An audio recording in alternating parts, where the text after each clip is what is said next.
Top 10 vaikystės ekskursijų Lietuvoje. Spėju, kad pirmos vietos lokacija pakels antakius vilniečiams. 10 vieta – televizijos bokštas. Lifte užgulusias ausis ir aukščio baimę sukaupu atpildavo bufeto šturmas. 9 vieta – 9 fortas. Čia daugelis likdavo be žado. Ypač lankytojai iš pradinės. 8 vieta – Kernavė. Nebėgioti piliakalnio šlaitais aukštyn žemyn.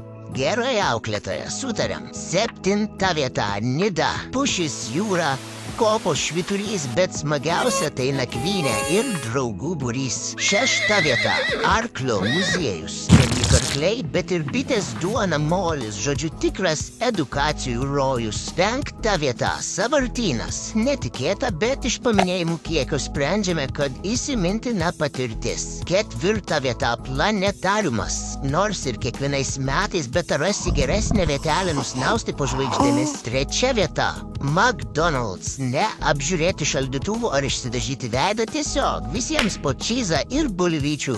2 vieta – Puntukas. Kelkit nykščius, kas buvo to nykščios. Bendraklasės foto prie akmens privalomai. 1 vieta – Akropolis. Nesvarbu kur, svarbu 4 valandų pertrauka čia. Mokytojams pasišopinti, vaikams įveikti šeimyninę pizzą, paspoksoti į akvariumą ir profilaktiškai pasimesti. Ką dar būtinai įtrauktum į savo topą? Prezentyvę apklausą atliko, reitingus sudarė 92 koskas. Prenumeruok.